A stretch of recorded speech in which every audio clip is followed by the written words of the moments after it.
What's up, weirdos? Good morning. How's everybody doing out there? Kind of a dippy little dip there last night, huh? Shake some people out, scare some people. Guys, listen. If it was obvious and everyone knew we were about to go parabolic, it wouldn't go parabolic, right? That's the point. Shake people out, catch them off guard. Lots of people whining, lots of people complaining, lots of people pissing and moaning, crying like little sissy girl chicken wusses.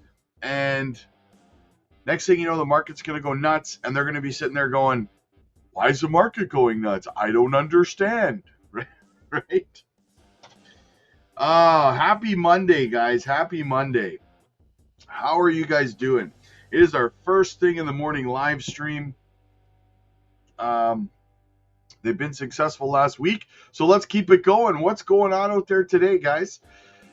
Big Kev heading on an 11-hour trip to Texas to walk through the custom home that, with Rob's leadership, crypto will pay for. There you go, brother. There you go. Picks or it didn't happen. You know what it is.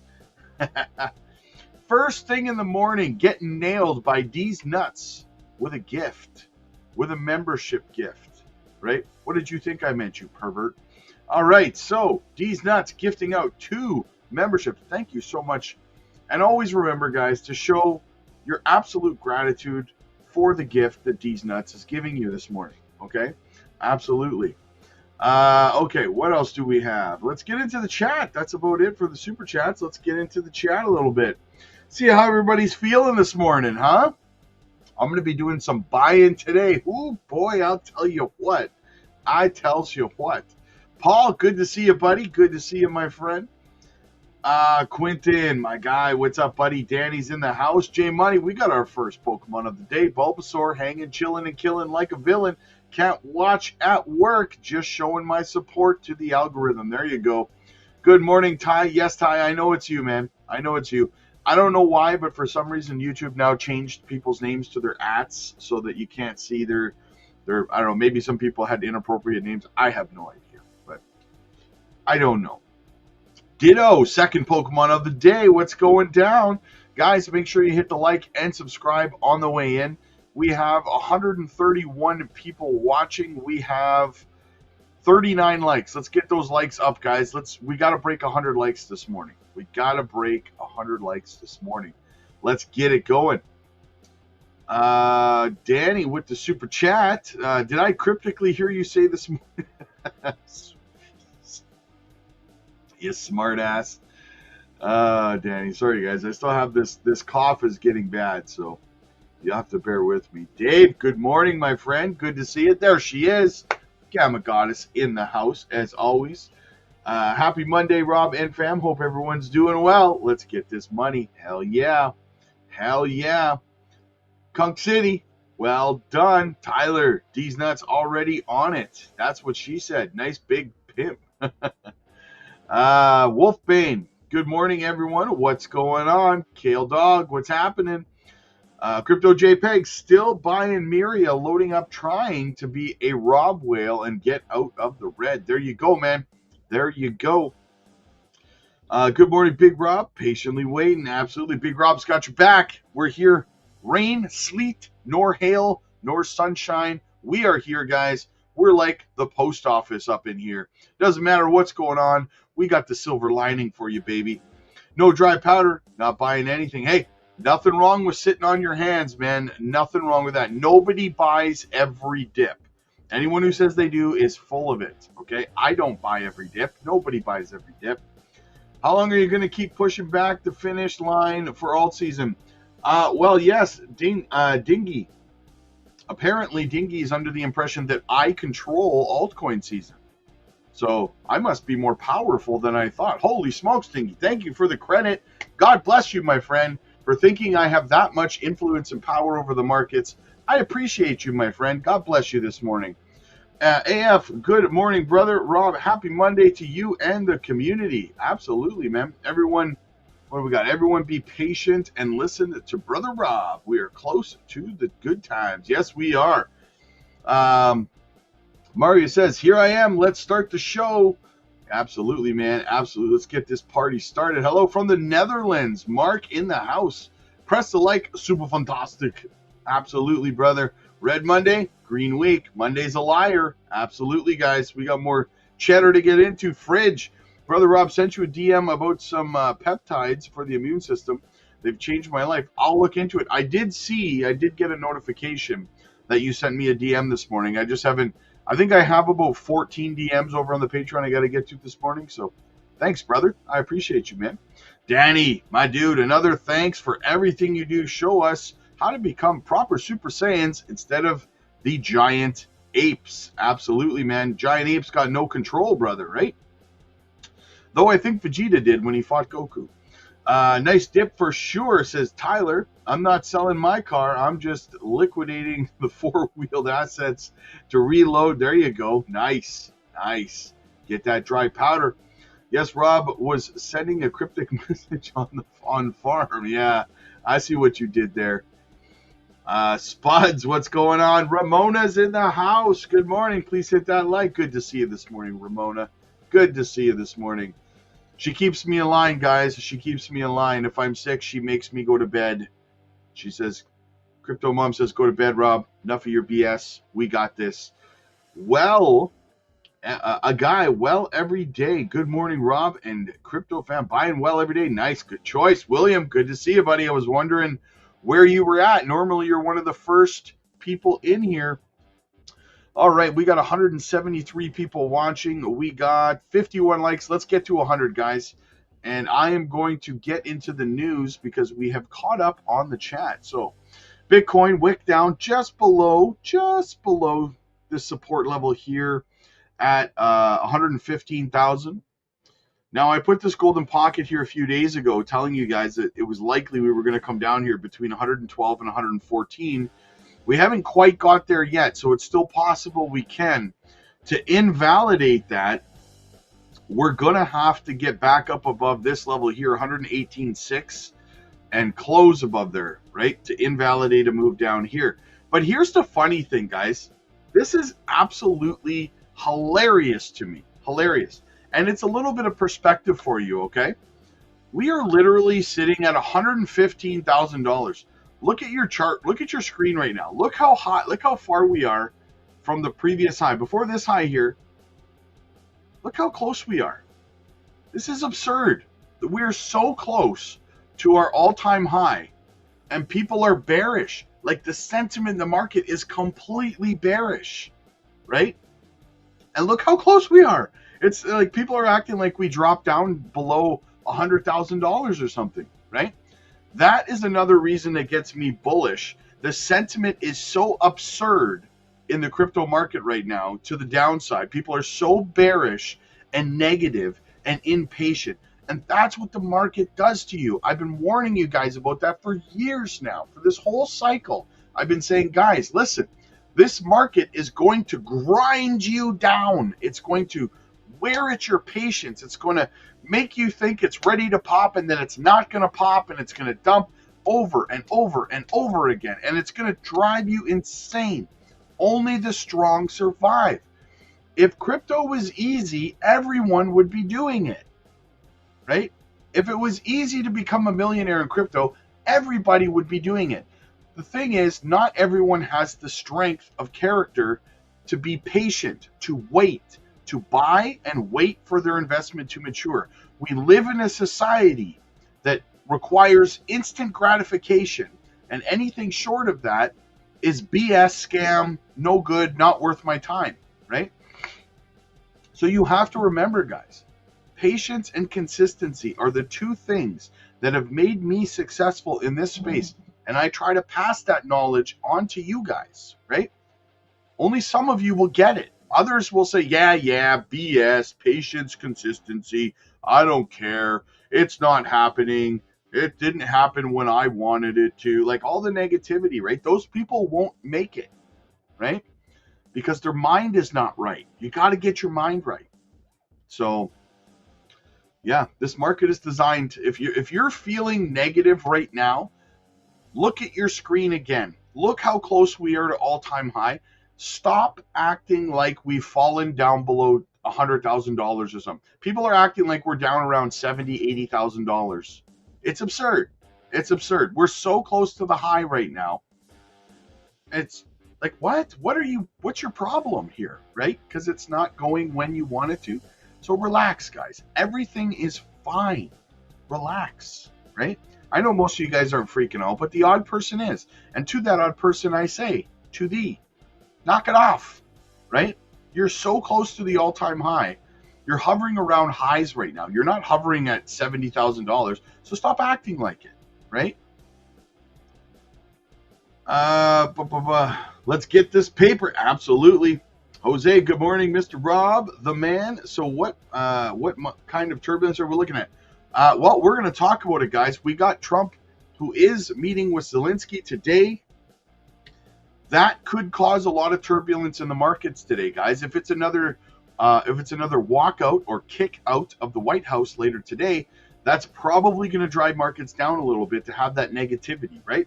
But if there's some sort of a positive agreement or positive sentiment coming out of it, that could recover markets a little bit today. So we are in for a highly volatile day today. Daryl, happy Monday, everyone. These dips will just make alt season all the more sweeter. Yes, exactly. Everyone who's taking advantage of it will be better for it when it is all said and done. Let's get into the news, guys. Let's see what's going on out there. Quick shout out, as always, to the channel sponsor, guys, Decent Biometric Wallet. Simply use our link down below. Get yourself a phenomenal deal on your Decent Wallet, 2-for-1 deal. You can swap, take profits, and even stake on here, gaining APY all the live long day. Check it out today, guys. Again, use our link down below. Get yourself an amazing deal. Let's go look at the M2 and stuff like that, because I know somebody's going to ask me, so let's just get that out of the way before we cover the news, okay? So let me just clean my chart up a little bit because it looks ridiculous right now. Before I present it to you in all of its ridiculousness. Okay. All right, let's have a look at the M2 here. Been moving it around. So so far we have rejected off of this trend line. We've taken a leg down today so far, right? We're still in a bull flag pattern here on the M2. We are in the speculation zone, baby, right? We are in the speculation zone. Are we going to break to the upside or out of this bull flag, which I do think we're going to do, or are we going to ping pong and drop to the downside, which I do not think we're going to do? So, yeah. Everything looks good on the M2. A little bit of a downturn today. Rejected off the trend line. Not a big deal. Nothing to worry about, in my opinion. Let's go have a look at the Bitcoin dominance. It's Bitcoin dominance tried to make its leg up here, as you can see. Rejected off resistance again. Still at 59.72. So we've got this resistance. It didn't even make it up to resistance. Had a little bit of a dead cat bounce. What we're waiting for is this complete rollover here on the M2, right? And it's coming, guys. It's coming. I can feel it in the air tonight, okay? Yeah, so, all right, let's get into some of the news. Danny, I'm tired but excited. All these metrics are showing a huge wave is coming. Exactly. Exactly. You have every reason to believe that things are about to go parabolic, guys, right?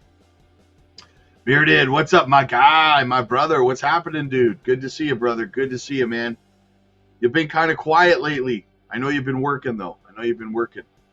Crypto market cap dips below 4 trillion as correction follows record week. The total crypto market cap dropped to 3.9 trillion on Monday, wiping out gains from the previous week, when it had soared past historic highs.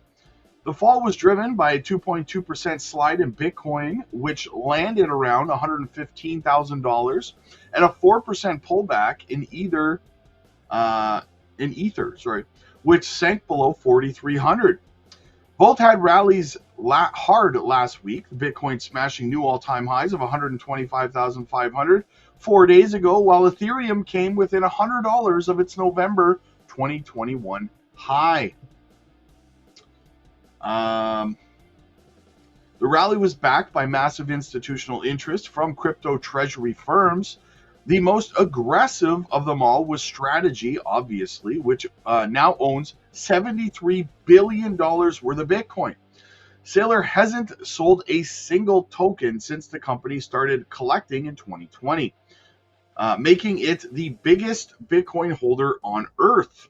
Others followed in his lead fast, including Metaplanet, a Japanese hotel company that pivoted into Bitcoin and stacked up $2.2 billion. That bet is now worth 50%, now down 50% since mid-June. The obsession with converting random companies into crypto buyers has grown so extreme that even these behind the trend are starting to panic. So far this year, digital asset treasury firms have announced plans to raise $79 billion just to buy Bitcoin, according to figures from Architect Partners. And that's not even counting the $25 billion more they're setting aside for smaller coins like Solana, Ton, and Ethereum. While the strategy gave a short-term boost to altcoins, especially after April, there's growing fear that it could flip fast. If these companies see their stock prices fall too far below the value of their crypto holdings, they might start dumping their coins. That kind of move could trigger a wider sell-off. I have been warning against that for the bear market for weeks, and nobody will listen, right? All the Bitcoin maxis are saying, oh, these companies, they're not going to sell their Bitcoin ever. They're going to keep buying it, and they're never going to take profits. They're never going to sell. Wait until Bitcoin's price starts dropping below their average cost. You think that these companies who have shareholders to answer to are not going to start selling off in a panic? You're wrong, which is going to add selling pressure to Bitcoin, pushing the price down even worse. These are the things that Bitcoin maxis don't want to tell you, right? Akshat,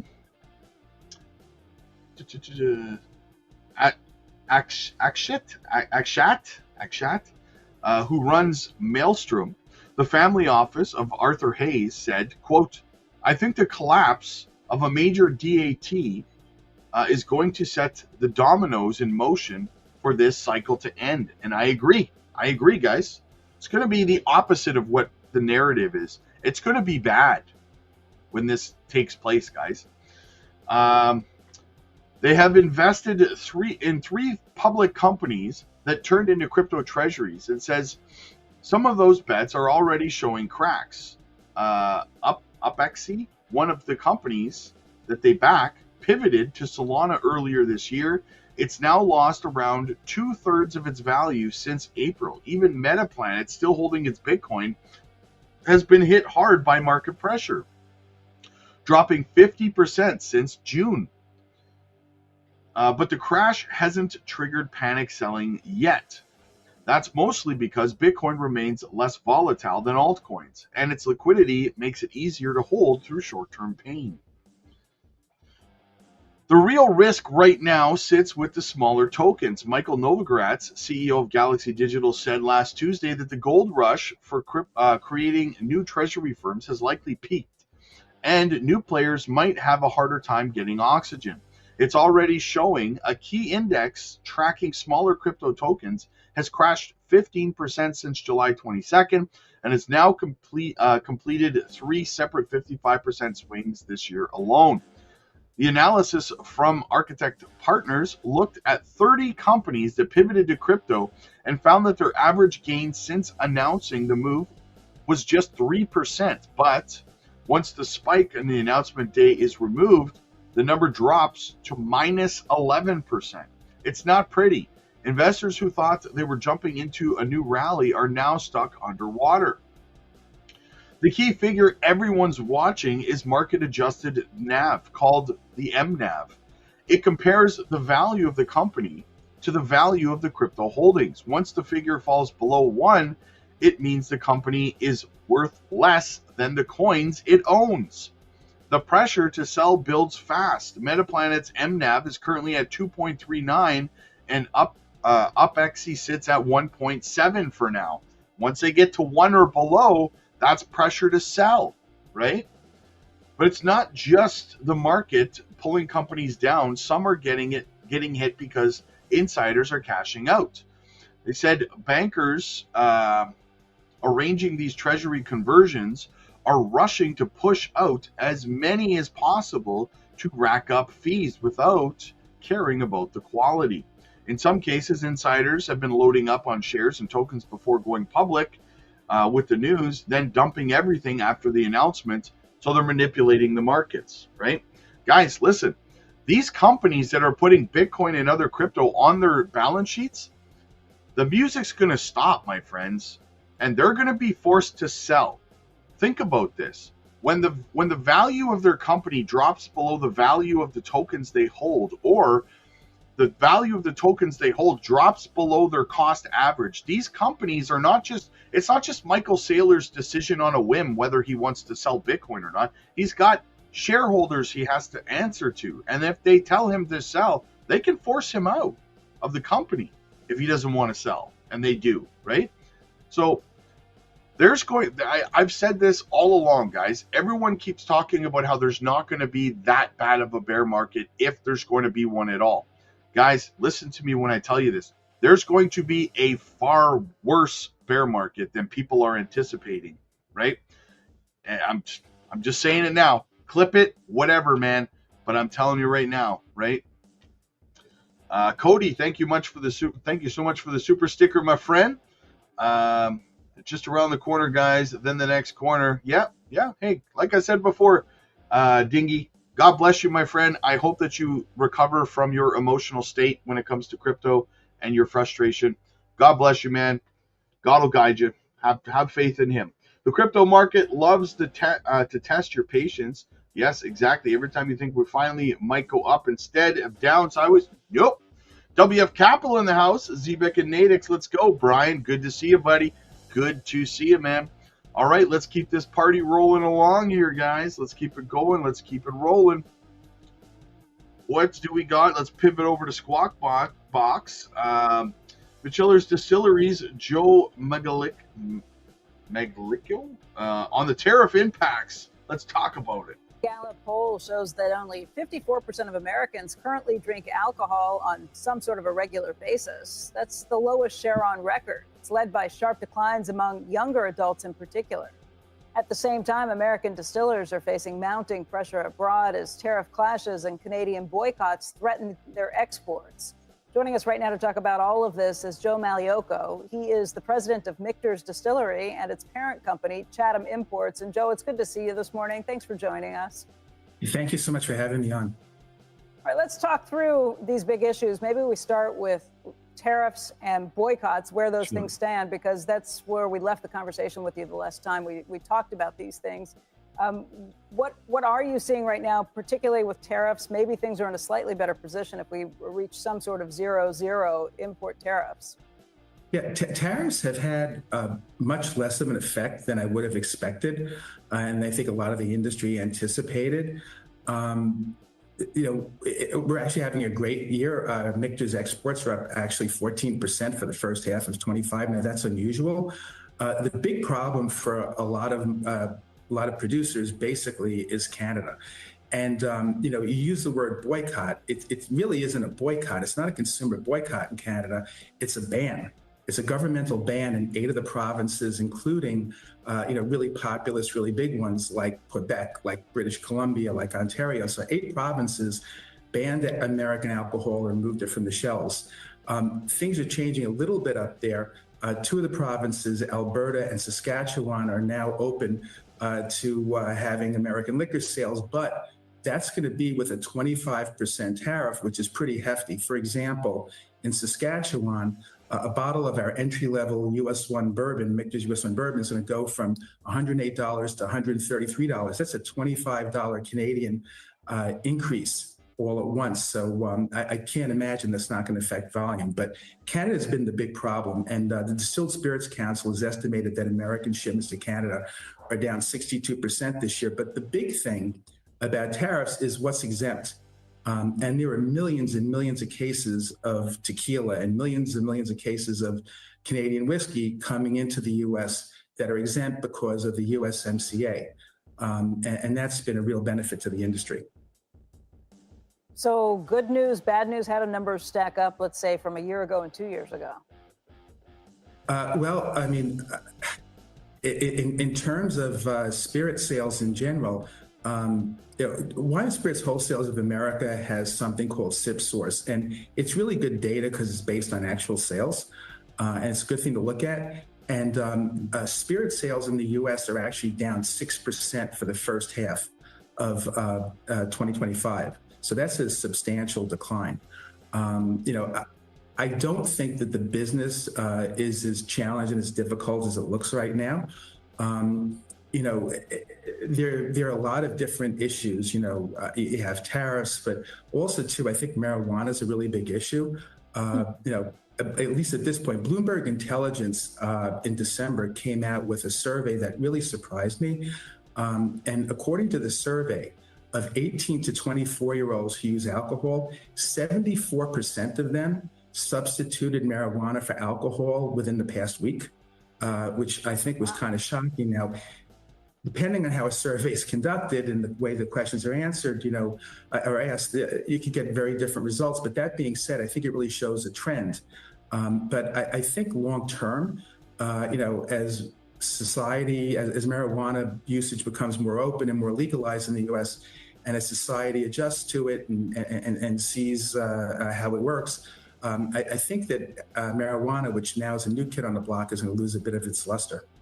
Okay, well, that's actually a really interesting point, because I had been thinking of this as a more healthy alternative, the idea that maybe people weren't drinking as much because they were either using GLP-1s and so they weren't drinking, or because a lot of younger people just don't think alcohol is healthy, don't think it's part of their healthy lifestyle. But what you're suggesting is they're just substituting, one way to get high with another. Well, again, I don't know this for it to be fact, but I think that that is definitely a factor. Look, GLP-1s actually work in favor of the spirit companies with high-end brands, because we do notice that as people are consuming, maybe one cocktail instead of two, because in a GLP-1, they're drinking stuff that's more expensive and better. So that in some ways, that's actually good for the industry. But as far as, Gen Z goes, IWSR, had a survey and they published something recently. And, I think for a 2-year period ending March of 2025, the percentage of Gen Z alcoholic beverage consumers, the percentage of Gen Z consumers who had consumed alcoholic beverages increased from 46% to 70%. That's that's a 2-year period. So Gen Z people are in fact drinking alcohol. And, Charles Passy is a brilliant writer. He's written for years for the Wall Street Journal and for MarketWatch. And there's a really interesting article in MarketWatch about, the challenges to the alcoholic beverage industry and about trends. And he ultimately concludes that what's going on right now is more likely a temporary blip than a cultural change. Joe, just the idea that spirit sales are down 6% in the United States, the idea that Canadian imports are down by more than 60%, is that reflective of your own profit margins, or are you able to make up for it in other ways? We're sort of an anomaly. We're very fortunate in that our brands are doing well. As I said, our Michter sales are actually up overall 6% this year for the first half of the year.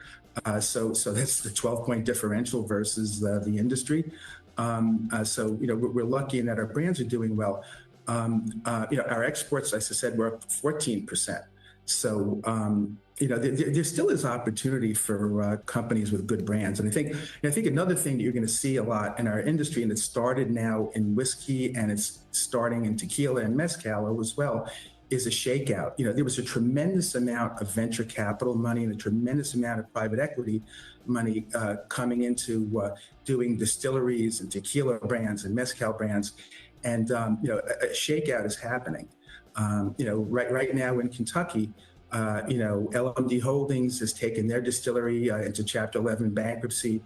Garrett County, which is reported to be a $250 million project, is in receivership now. So I think this shakeout overall is going to happen, and I think it's going to benefit the companies with good brands. Not good to be in the alcohol industry right now, guys. Not with these tariffs going on. Candyman says, ladies, don't forget to give your husband a day off once in a while. It is exhausting being the man of your dreams while simultaneously being the reason for 99.99% of your rage. He's absolutely right. It's not easy, but someone's got to do it, right? Awesome, brother. Awesome. Johnny, my guy, ladies and gentlemen, the very first Crypto Future channel member in the history of the channel. He's been with me all this time. He's still with me today. He says, Rob, why are you talking about the bear market? We haven't even hit the alt season yet. Mainly just because it's a big topic of contention with all of these content creators. They put a lot of misinformation out there about how there's not going to be a bear market and companies are not. People need to be prepared that there is going to be a bear market, right?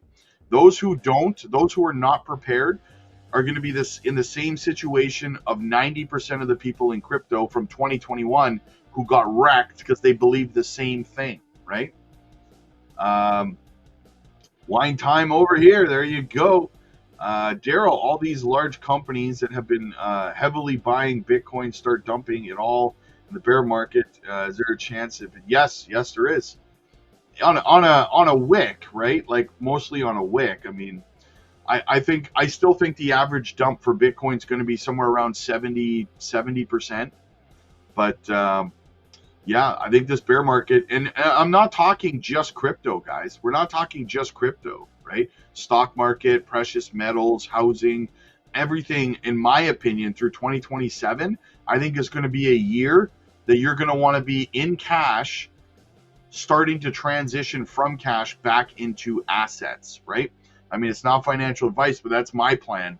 I'm going to be buying everything in 2027. Everything. Land, stocks, crypto, precious metals, you name it, man. David, I don't mind a little pullback. I know the next 8 weeks going to be good. Absolutely, man. Danny says, I get excited thinking about there will be a depression or a bear market. My thoughts about events like that have shifted to opportunity. Exactly. And that's the mindset of the wealthy, right? The guys, the poor, the middle class, the lower class, their mindset when things go down and dump is always poor me, woe is me. This is, life is hard, blah, blah, blah. The rich, the people who are rich, their mindset is, like Danny just said, opportunity is knocking. Here's my chance to make wealth 4 years from now, right? AFC, welcome. Watching over on X. Rob, where do you see Swift going in the next few months? To the moon, my friend, to the moon. Crypto markets brace for impact as inflation data shakes confidence. Cryptocurrency investors were confident about a stronger upward trend in the crypto market until the release of the latest PPI data. The report, which provided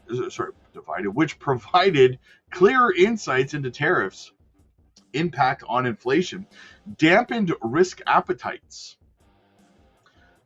This week might be pivotal, with more data influencing market directions imminently. Ethereum continued its day with a 5% loss and a decline to 4,275, moving further away from its all-time high zone. Previously, we mentioned the possibility of testing $4,150 as the PPI data was being released. This scenario was highlighted. News flow from consistently triggered direct results on charts. ETH now sits $100 away from its all-time high, blah, blah, blah, blah, blah. We know that. Promising details. At 7 p.m., the On August 18th, crypto volatility, EU leaders are set to visit the White House. Trump and Putin met in Alaska but reached no conclusion, although the meeting seemed positive. The absence of clear agreements and details suggests Putin might adopt a more tense stance behind the scenes. With B2, I can't mention certain words on YouTube. Today might reveal which weighs heavier, agreements or tension. So, as I said to you guys, Zelensky will be in the White House today. This is going to be a high potential volatility day for the markets to either the upside or the downside, depending on what happens with Zelensky's meeting in the White House later today, guys. You're going to want to make sure you're not in any long or short positions for the day, in my opinion. Market faces turbulence with inflation concerns. The release of the latest PPI report has unsettled previously optimistic cryptocurrency investors who were banking on a bullish market trajectory. This data shedded light on how tariffs may be influencing inflation, has caused risk appetites to wane. The current week's promises to be crucial. This week promises to be crucial as more economic figures are released, likely directing the market's course. Ethereum took a hit, and we talked about that already. Zelensky's in the White House today, and we also have Powell speaking on Friday at Jackson Hole. So we have some big things coming out this week, guys. High volatility zone. Again, I would not recommend being in any leveraged positions, whether to the upside or the downside. There's not a lot to like about this rally, says Fairlead's Katie Stockton. Let's take a look at the markets with major averages hovering near all-time high. Joining us now is Katie Stockton, Fairlead Strategies founder and managing partner, as well as a CNBC contributor. Is there fatigue? Is the rally hated? Is there more left? Are valuations too high, in your view? What? Maybe all of the above. It is a very persistent uptrend, and we saw a breakout in June to new highs, and there really is nothing bearish about new highs. So there's not a lot not to like about it from a technical perspective. We are skeptical, like everyone else, I think, about its sustainability, and yet the breakout did foster additional upside momentum.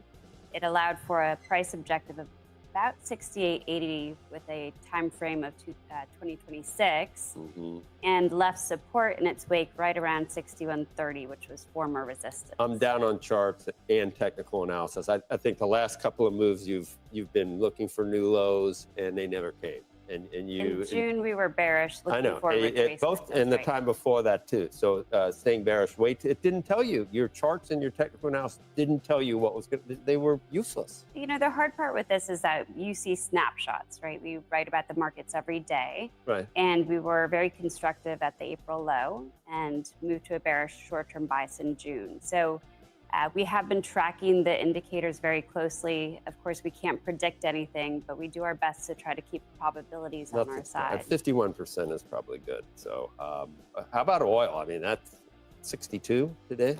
What's that indicating? Low 60s. I believe that there's a major low in place. We saw an oversold indication on the monthly chart around the April-May lows in crude oil, and yet we need to see some kind of breakout above resistance to suggest that that downtrend is reversing. The resistance is in the mid-70s, so I think it's got some work to do. And meanwhile, energy just continues to underperform as a sector. Yeah.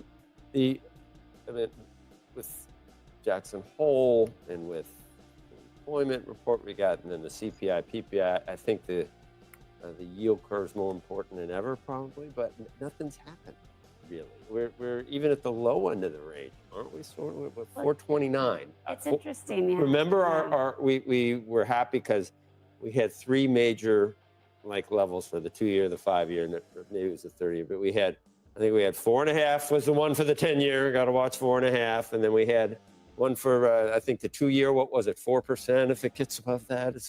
and we're well below on the entire. We've had a neutral bias on yields for pretty much all year, There and I you think go. it's like watching paint dry. Like watching grass dry. It's still appropriate. This morning I was looking at the Fed funds rate relative to the S&P 500. I thought that was an interesting comparison. You look at peaks in the Fed funds rate, and when it peaks, it tends to be associated with peaks in the S&P 500. So it is interesting, and you do feel like people are looking for rate cuts and they welcome them, and yet the charts would suggest that that's not necessarily something that we should wish for.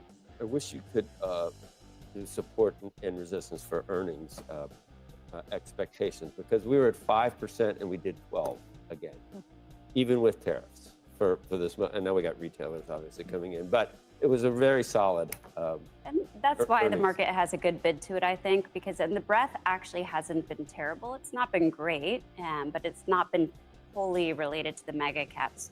Obviously, they're still giant contributors to the gains this year. But the breadth has been decent. I think earnings did serve as generally a positive catalyst. We saw more gaps up. We saw more short-term breakouts, certainly than breakdowns. With the removal of that, then there's a bit more of a proof point. We do also have some seasonal headwinds at this time. August, September carry volatility. That's not how we invest, but it does inform sort of our biases. What we've defaulted to is the 20-day moving average. It's always been a favorite sort of short-term tool for us to track the trends. And with especially the S&P 500 and the NASDAQ 100, that 20-day moving average is still very much pointing higher.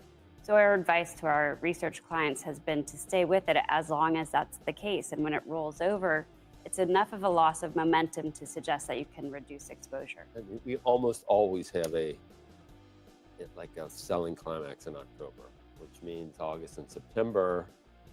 It's almost like night follows day. Shouldn't we think that's coming? Yeah, when I look at the VIX, it does seem like it should go higher from here. Right. It has an oversold indication from the DeMark indicators in the same way that the S&P has a countering indication. But again, we're not repositioning with that in mind. We're sort of waiting to see the momentum shift, and then we will react to it accordingly. It's like hurricane season. Is it going to be a bad hurricane season or not? Yeah. And so October does tend to carry volatility as well, but also carries major lows. Right. So wouldn't that be great to see that kind of volatility come in the next few weeks and allow for a nice push higher and sort of a reset button for the Q4 season? I mean, even if you see a massive pullback, you're still talking potentially about the S&P trading above 6,000. Because we're, what, right. 64.50 6130 is initial support, secondaries around 5,500. If we were to see upside follow through, the objective being around 68.80, that's a 6-7% above. It's not super dramatic in terms of upside potential, but it does lend a bullish long-term bias. For people who have been waiting for that opportunity to buy, you're going to need a bigger and bigger pullback to make That's the hard part. Sense. And that's why you just have to be willing to buy into strength and keep those moving averages on your side. Looked like Bitcoin was off to the races, but I don't know, the PPI. I don't know. I heard maybe that the Treasury Secretary said some things. Some people said it was positive. Others said it was negative about whether the government buys Bitcoin. But when you have a hot PPI number, that gives the Fed pause. You don't get the rate cut. And it just risk off too. So but where's the support for Bitcoin? They're more range bound. Bitcoin's 115. The support's 60,000 in your view, and the 60 and the upsides 400,000. There you go. So we expect a range between 60 and and we've talked about this before, where Bitcoin has this propensity to stair step higher. Right now, it's on a stair, so very much a neutral short-term bias after having broken out above that former resistance to new highs. That former resistance was just above 108,000. There's additional support around 111,000. So it has good support for this consolidation phase. And that breakout, if you recall, allowed for an objective of about 134 to 135. Yeah. Plenty of people that still think the support, near-term support is zero. There are some. Yeah, there are plenty. There are some. Still think that. All right. Bitcoin ranging between 60,000 and 400,000. That was good. But yeah, that breakout is coming, guys. 130, 135,000. It's coming, guys, right? And most people will be caught off guard by it. Johnny, I'm well positioned now. I became a giga chad. My bags are packed, just waiting for alt season. Too legit to quit. I am the man with a plan, the guy with the plan, the dude with the crude. Let's get it, man. Let's get it. Bitcoin climbing its way back up, almost back to 116,000 now. 115,800. Can we get back above this blue line at $116,445? That's what I'll be watching for today. There is a lot of day left, but I did warn you guys yesterday that if we fell below the 30-day, we were going to have a bit of a correction. That's why these two blue lines are here, these support levels, and then this potential target in the golden pocket. And it's funny because about 2 hours before the market dumped over on the Patreon last night, I posted in the Patreon, guys, we're probably going to dump tonight. And then we dumped like 2 hours later. So, Strawberry Dragon, I see you. What's going on? So, yeah. Anyway, guys, listen, if you want to get involved in some swing trade opportunities and stuff, you want to book one-on-one coaching calls, get over to the Patreon for that. Also, we drop microcap gems. We're live every day. Group coaching calls as well. Get involved, guys. Join myself and thousands of other people over in the community today. The link is in the pinned comments. It's in the description. We got all that and so much more, guys. We'll help you with your exit strategies. If you need to know what's going on with this market, you need education, you need training, you need guidance, get over to the Patreon. Again, the link is down below. Click like if you like this video. Click subscribe if you really liked it. I'll see you guys at about 2 p.m. Central. God bless.